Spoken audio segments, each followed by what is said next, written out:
What's up, YouTube? It's your boy GM Jim here, and this isn't the video I was expecting to publish today because some things happened. That'll get shifted to a later date. Another thing, I usually like to heavily script my videos so that I don't ramble and I can keep them as short as possible. I made some brief outline notes I might refer to over here, but I'm probably going to ramble a little bit. I'm still going to try to keep it tight, keep it very tight. I just finished watching Critical Role Campaign 3, Episode 91, and I have some thoughts about it. I want to talk about placing story above plot, because I think that's the great lesson to come out of this episode. I'll put a thing down here when there's going to be minor spoilers coming. I'm going to do just kind of an intro and then talk about some minor spoiler things and then some major spoiler things, so you'll have time to click away if you don't want things to get spoiled. If you're not caught up, or if you don't care about Critical Role being spoiled, then, feel free to ignore all that and just keep watching. Hello. I had a hard time with Campaign 3 of Critical Role. At first, I didn't connect with the characters over the first several episodes. I really liked Robbie Daymond as Dorian, and that's why I kept watching. But maybe it was because I just had a hard time. I came into Critical Role during Campaign 2. That's when I fell in love with all those nerdy voice actors and their characters, and so when they changed from Mighty Nine to Bell's Hells, I had a difficult time seeing them as different characters, perhaps, or I don't know. I don't know why I didn't connect with the Campaign 3 cast of characters at first, but by the time they got to around episode 40 or 45, when they started doing the Malleus Key arc, I was hooked. And I think the one thing that's really, really cool about Campaign 3 compared to Campaigns 1 and 2 is that I've started watching Crit Role in Campaign 2, but I've since gone back and watched chunks of Campaign 1. I haven't watched the whole thing all the way through, but I've seen parts. Is that it feels like in Campaign 1 and in Campaign 2, there were a whole bunch of small arcs, and then the climax was sort of developed in the end stages of those campaigns. But I hope that makes sense. But Campaign 3 feels like basically from episode 15 or 20 on, it's all been building toward one central conflict, and I really like that. And that's super hard to do in a campaign, because it's hard to have a single central conflict in any D&D or any tabletop campaign, because baddies get killed or twists get figured out by the players, and so you have to change and adapt and give them a new baddie, a bigger baddie, or change things because of the twist. But this whole, from episode 20 to episode 91, where we are currently, everything has been building toward this one big thing, and that's what's happening on the moon and the people involved in that. So here's some mini spoilers going forward. I think the last 5 or 6 episodes of Critical Role Campaign 3 in particular, about episode 80 to 85 to where we are now, have been absolutely fantastic. This whole little arc on the moon is incredible, because it's filled with a lot of really weird crap, and I think D&D is at its best when it's weird. That's why I think the Wild Beyond the Witchlight is one of my all-time favorite 5e adventures. Maybe one of my all-time favorite TTRPG adventures in general, because it's just full of such weird and wonderful stuff. And this Ruidus arc, this moon arc in Critical Role, has done exactly that. Okay, let's get into our major spoilers now. Campaign 3, Episode 91, last Thursday, April 12th, 11th, somewhere around there, 2024. This episode was absolutely bonkers. It was gut-wrenching, it was hilarious, it was heroic. It was a 4.5 hour episode, and about 3 hours of that was all combat.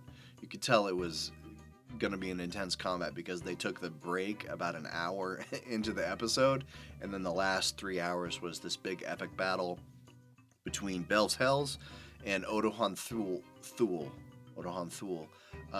who is basically Matt Mercer invented the Echo Knight fighter subclass, which I've played and is a really awesome fighter subclass.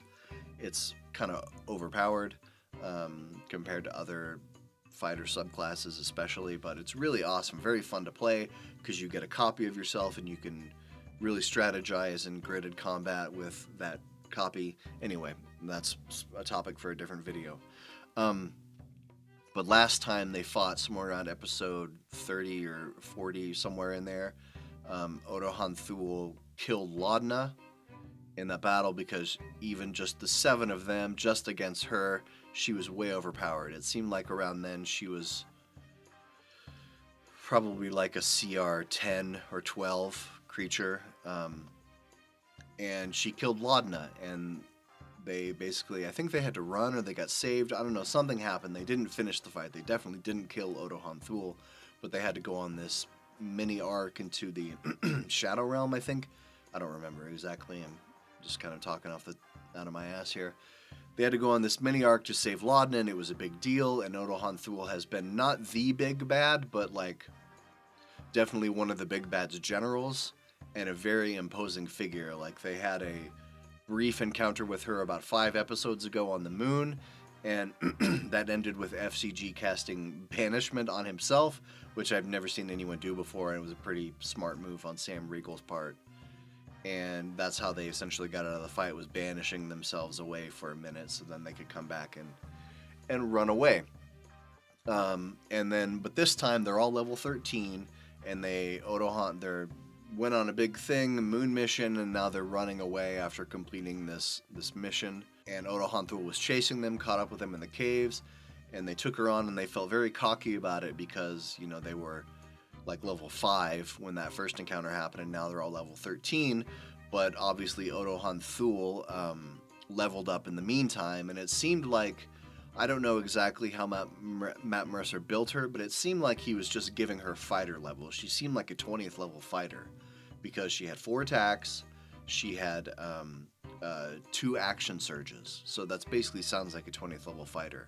So in the combat they even managed to get her backpack off her, which prevented her from creating echoes. But she killed Chetney, which FCG brought Chetney back with a Revivify, downed several characters. They were constantly having to spend their action economy on bringing downed PCs back up, which made the fight extra difficult because she was just swinging her sword 4 times every round, and they were having to spend their actions to revive people who'd been dropped to 0 HP. But the main thing about the fight, and here we get into the super-duper spoilers, is that near the end of the fight, FCG has this, I don't know why I'm telling you this, because if you're watching this, then you know the show probably, and so you know what's going on, but FCG has this stress mechanic that's specific to his character, that if he uses too much of his powers, he gets stressed out, and if he hits a certain like red warning phase, he freaks out and behaves chaotically. And he reached that phase because he was giving out boons and doing support for other characters, and it tipped him over the edge. And then at the very end, Odo Han'Thul was chasing him, was going to kill him, and he pointed a guiding bolt at his own heart, his CPU or what, I don't know exactly what it is. He saw the red glowing thing inside him, and he guiding bolted himself. And I think it was Matt Mercer said, "Are you doing a blaze of glory?" Which is the thing from Daggerheart, and I'll probably put a card up here telling you more about Daggerheart, because I do think I've got a video coming out in like a week about death saves. I should re-edit that video, but I probably won't because I'm lazy. But in Daggerheart, you can, when you drop to 0 HP, you can do this thing called the Blaze of Glory, which is you accept that you're gonna die. You don't roll death saves or anything like that. You just die. But before you do, you get to do one super cool last thing. And so FCG basically, Matt let him homebrew in the moment, in an improv moment, let him homebrew doing the Blaze of Glory. He shot himself, FCG detonated himself, which killed Odo Han'Thul. Matt decided in the moment that it would be 20d8, which killed the both of them. It killed Odo Han'Thul, saved the lives of everyone in the party, and it was a super intense, crazy moment. You know, everyone at the table was crying. Matt was shocked. Matt was crying, and FCG gave this amazing speech right here.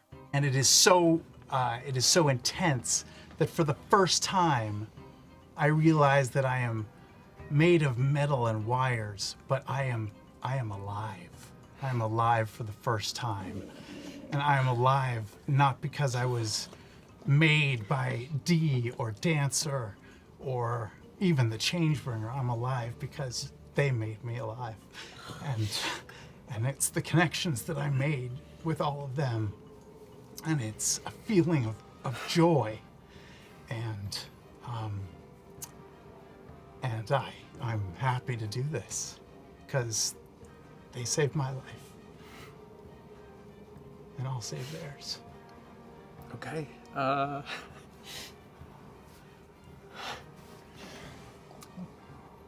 here's the point of what I want to talk about, that the story is more important than the plot.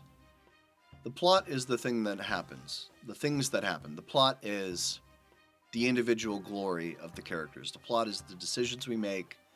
It is leveling up. It is killing monsters. It is exploring dungeons. It is solving puzzles. That's the plot. The story is about the characters and how they grow and change. Sam's plot for FCG would have been leveling up higher, 14, 15, 16, 17. Who knows how high this campaign is going to go. Uncovering his backstory, because there's still unexplained things. We know that FCG is from Aor. He's an automaton. There's only been one other like him in the campaign that we've seen, played by Christian Navarro. I can't remember that character's name. The actor Christian Navarro guessed it. There's still a lot of unresolved and unknown things in FCG's backstory, and that's all plot. But the story here is the surprise and the drama of what happened when he decided to sacrifice himself. It was a completely unexpected moment, and that's what gave it such emotional weight. If they knew they were going to the moon and that FCG was going to kill himself, that would have been, the drama would have been spaced out over several episodes. But it was all compacted into this one moment when, you know, I don't think Sam Riegel knew this was going to happen. Matt Mercer certainly didn't know this was going to happen. You could see it on his face, how shocked he was, and the other players didn't know it was going to happen. And that's what gave the moment such drama, such great story, was that it was unexpected. And who knows what could happen in the future. Maybe they will resurrect FCG. I mean, it would be kind of cool to find out the rest of his plot, the rest of his backstory, and to see the decisions that FCG makes in the future. But it would lessen that sacrifice, you know, and the Star Wars Rise of the Skywalkers, I don't even know. You know, there were a couple times in that movie where our characters died and then just came back, and it was like, okay, well, why did we have that emotionally impactful moment, and why did the music swell and get so dramatic if C-3PO was going to get killed and then just brought back a scene later? What was the point of all that? Anyway, I do Star Wars tangents way too much. It would lessen the sacrifice if they brought him back, because that sacrifice was what made the story so impactful. And so the lesson here, I think, for people playing TTRPGs, for people running TTRPGs, is that look for those moments of story.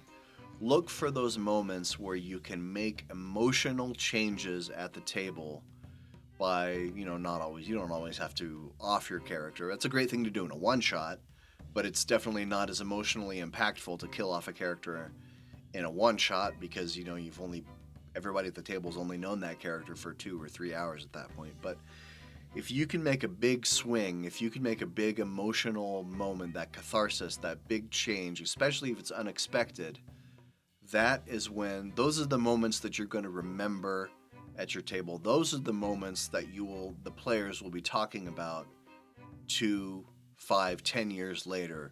Remember when that character sacrificed themselves to save everyone else? Those are the moments that we should look for. All right, I think I've rambled on enough here. This is GM Jim. Catch you later.